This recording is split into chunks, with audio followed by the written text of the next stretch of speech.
So hello and नमस्कार everyone, Radhe Radhe. आप सभी को सुप्रभात नहीं, शाम का दिन टाइम है और हम लोग लग गए हैं अपने काम में।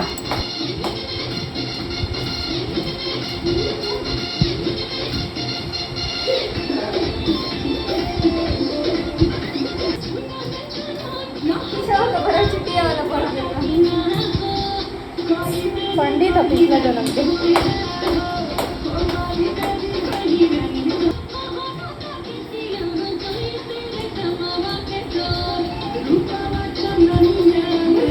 तो आज ना एक बहुत स्पेशल सी रेसिपी दे रही हूँ आप सबको, जरूर एक बार अपने घर में ट्राई कीजिएगा। तो मेरे पास कुछ कटहल पड़े हुए थे जो मैंने पिछली रात को बनाया था और ये वाले बच गए थे, तो मैंने ना साथ के साथ ही कट करके उसे भी रख दिया था फ्रिज में। और अगले दिन मैंने सीधे उसे कुकर में डाला है और थोड़े बहुत केले भी थे मेरे पास, 2-3 करीब करीब, तो उसे धो के कट करके मैंने आगे पीछे का हिस्सा और बीच में कट लगाया है। और देखिए अब आपको साफ समझ में आ रहा है मैंने कैसे कट लगाया है। और बस इसे भी एक कटोरी में रख के बॉईल करने के लिए रख दिया है। अब ये दोनों सेपरेटली बॉईल हो जाएंगे और एक सीटी में मेरा कटहल और ये दोनों के दोनों एक सीटी में हो गए थे आराम से। तो ये तो पूरी तरीके से आपके यहाँ कैसा पानी आता है उस पर डिपेंड करता है कि कितनी सीटी आपको लगानी है, तो उस हिसाब से आप सीटी लगा लो। और जब ये बॉईल हो जाए ना तो इनके चटपटे से पकौड़े और कोफ्ते बहुत अच्छे लगते हैं। तो पिछले ब्लॉग में भी मैंने आपको केले के कोफ्ते की रेसिपी दी थी, लेकिन ना उस टाइम पे मेरा केला थोड़ा ज्यादा बॉईल हो गया था, लेकिन इस टाइम पे बिल्कुल परफेक्ट बॉईल हुआ है। मैंने इसमें हल्दी, नमक, लहसुन और मिर्च का थोड़ा सा पेस्ट ऐड किया है बस। प्याज, धनिया पत्ता, ये सब चीजें टोटली ऑप्शनल है, आपको डालना है डालो, नहीं डालना है मत डालो। ये अंदर से इतना जूसी बनता है ना गाइस की मतलब मैं बता नहीं सकती, बहुत टेस्टी बनता है। साथ में आप इसमें बाइंडिंग के लिए ऐड कीजिए थोड़ा सा बेसन एंड दैट्स इट। अब आप इसे अच्छे से बाइंड कर लीजिए। प्लीज ना हाथ से करिएगा, वो चाकू और चम्मच वाली चीजें ना मुझे समझ में नहीं आती है। भगवान ने हाथ इसीलिए दिया है कि आप इससे अपना काम कर सको। बिल्कुल हाथों को अच्छे से वॉश कीजिए और हाथों से ही कीजिए ताकि वो अच्छे से बाइंड हो सके। सेम चीज मैंने कटहल के साथ भी की है, इसमें भी मैंने प्याज ऐड किया।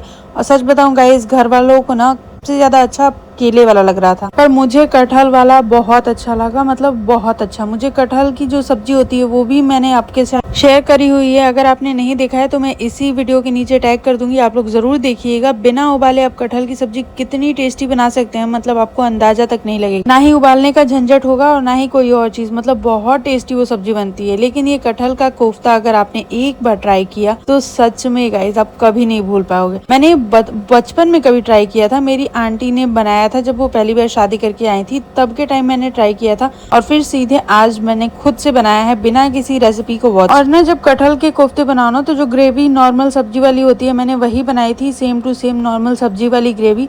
बस ना थोड़े मसालों को थोड़ा ज्यादा ही ऐड किया था, थोड़ा तेल ज्यादा रखा था, क्योंकि ये सब चीजें ना बाई चांस ही कभी कभी बनती है, डेली तो कोई कोफ्ता बनाने वाला नहीं है। तो जो पकौड़ियाँ हमें खानी थी वो मैंने छोटी छोटी बनाई थी और जिनके कोफ्ते बनाने थे वो थोड़े से बड़े बनाए थे, मतलब थोड़े से ही बड़े, बहुत ज्यादा बड़े नहीं, क्योंकि ये जब जूस में जाता है ना तो जूस ज्यादा ही रखना पड़ता है कि कोफ्ते पूरा सोख लेते हैं जूस को। जितना ज्यादा ग्रेवी होती है वो सारे के सारे सोख लेता है और फिर ना बिल्कुल भी ग्रेवी नहीं बचती और वो बिल्कुल फुले फुले से बड़े बड़े से कोफ्ते हो जाते हैं। मैं आपको लास्ट में दिखाऊंगी, आप देखना। तो बहुत जल्दी मेरे कोफ्ते बन गए थे, तो उसके बाद मैं बैठ गई थी बाबू की ये मस्तियाँ एंजॉय करने के लिए। मतलब इसको भी टाइम देना तो बहुत जरूरी है ना।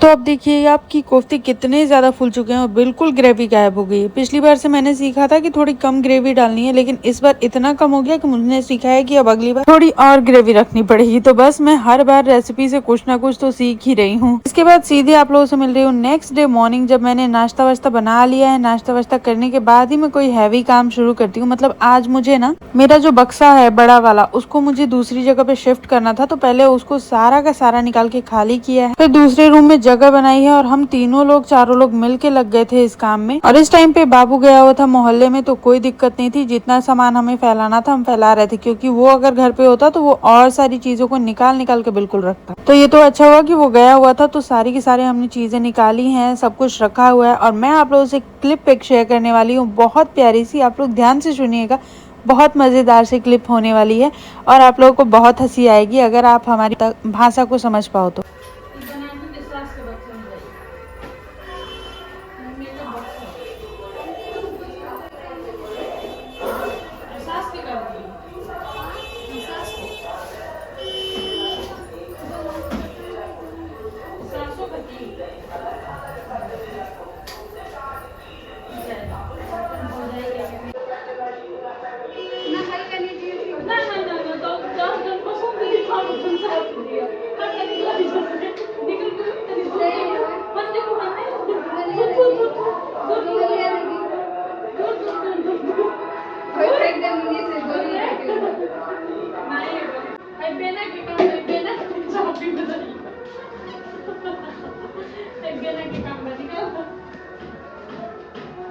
तो इसके साथ ही मौज मस्ती के साथ हमने सारा सामान निकाला है। जो जो चीजें यूज की थी वो अलग रखी हैं, जो किसी और को देने लायक थी वो भी अलग रखा है, और साथ के साथ भी बक्सा भी शिफ्ट कर दिया हम लोगों ने। मैंने बहुत ज्यादा क्लिप रिकॉर्ड नहीं किए क्योंकि वीडियो बहुत ज्यादा लंबा हो जाता है। और ना मैं कोई भी अगर बड़ा काम करना है, जैसे कुछ सिलाई करनी है या फिर कुछ भी चीजें इधर उधर शिफ्ट करनी है या फिर डीप क्लीनिंग ही क्यों ना करनी हो, मैं सबसे पहले खाना वाना खा लेती हूँ, नाश्ता वास्ता बना लेती हूँ, उसके बाद ही उन कामों में जुटती हूँ। क्योंकि 8 बजे तक मैं नाश्ता कर लेती हूँ, तो फिर उसके बाद मेरे पास पूरे दिन फ्री टाइम होता है कि जो भी करना वो मैं आराम से कर देती हूँ। और सैटरडे के दिन बाबू को मैंने ये ब्लैक वाला न्यू ड्रेस पहनाया था, बहुत क्यूट लग रहा था, लेकिन इसके बाद इसको इतनी बुरी नजर लगी, पूरा मुंह और नाक फूट चुका है। मैं नेक्स्ट व्लॉग में आप लोगों से शेयर करूंगी कि इसे कितनी खतरनाक वाली चोट लगी है। तो आज मैं आपको रेसिपी दे रही हूँ चटपटी सी मैगी चाट की, जो मेरे शॉर्ट्स में आप लोगों ने अब तक देख ली हो। बस तवे पे या फिर कढ़ाई में किसी भी बर्तन में आप थोड़ा सा तेल डालिए, मैंने थोड़ा ज्यादा ही ऐड कर दिया था।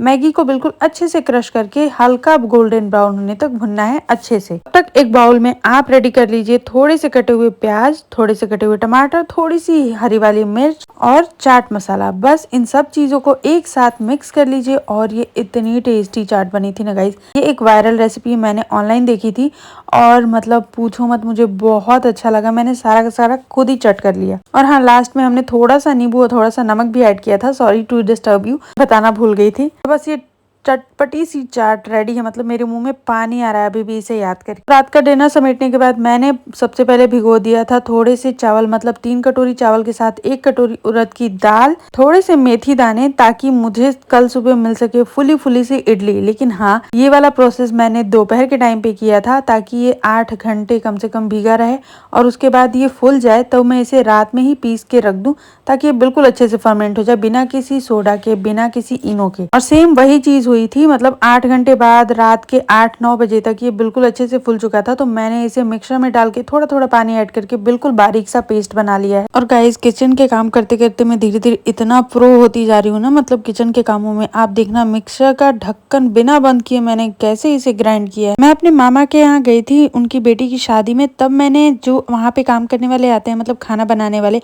वो लोग जब उड़द दाल को पीस रहे थे ना, तो वो बिल्कुल ऐसे ही पीस रहे थे। तो मैंने उन लोगों को देखा था और मैंने आज ये ट्राई किया। सच में कोई भी गीली चीज पीसनी है, जैसे उड़द की दाल हो गई या फिर चावल का आटा हो गया, तो ऐसे ही पीसो तो बहुत अच्छे से पिस जाएगा और कोई भी लम्स नहीं लेंगे। लेकिन हाँ, आप लोग इसे बिल्कुल भी ट्राई मत कीजिएगा। अगर कुछ उल्टा सीधा होता है तो मुझे ही गालियां पड़ेंगी, इसलिए ये सिर्फ मैं ट्राई कर सकती हूँ और मुझ पे ही ये सूट कर रहा है। तो बस मैंने बिल्कुल फाइन सा पेस्ट बना लिया है। देख ही रहे हैं आप लोग कि ज्यादा ये नहीं थिक है और ना ही ज्यादा बहुत थिन है, बिल्कुल मीडियम वाला पेस्ट मुझे बनाना था, तो मैंने वैसा ही बना लिया। और इसमें बिना नमक ऐड किए, बिना सोडा ऐड किए आप इसे रात भर एक अच्छी सी लिड से कवर की। और अगर आपके पास कुछ भी नहीं है तो आप इसे सीधे कुकर में पोर कीजिए और अच्छे से उसका जो सीटी होता है वो लगाने के बाद उसे ढक के बंद करके रख दीजिए कहीं पे भी।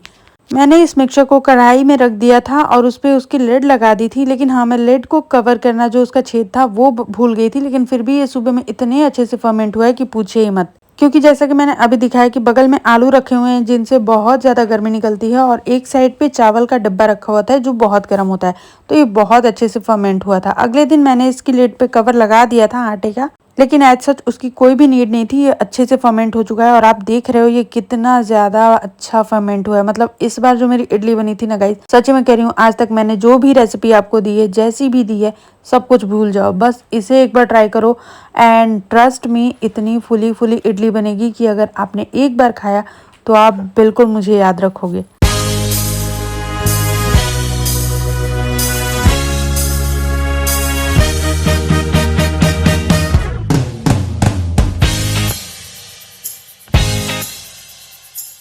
तो बस आप देख लीजिए अब इडली की फुली फुली वाली शक्ल। और सच में गाइज, आप लोगों ने मेरे सारे व्लॉग्स अगर देखे हैं तो आपको पता होगा मेरी इतनी परफेक्ट इडली कभी आज तक नहीं बनी है और आई एम सो इम्प्रेस। और बस अब तो मुझे जब भी इडली बनानी है ना, मैं सेम वाला प्रोसेस यूज करने वाली हूँ और आप लोगों को भी रेसिपी जरूर शेयर करने वाली हूँ। तो चलिए, इन प्यारी प्यारी और फुली फुली सी इडलियों के साथ जो टेस्टी भी हैं और हेल्दी भी, मैं आप सबको छोड़े चलती हूँ। मिलती हूँ नेक्स्ट व्लॉग में, तब तक के लिए stay tune guys, love you all, take care, bye bye. और अगर आप मेरे चैनल पर नए हैं तो प्लीज सब्सक्राइब माई चैनल।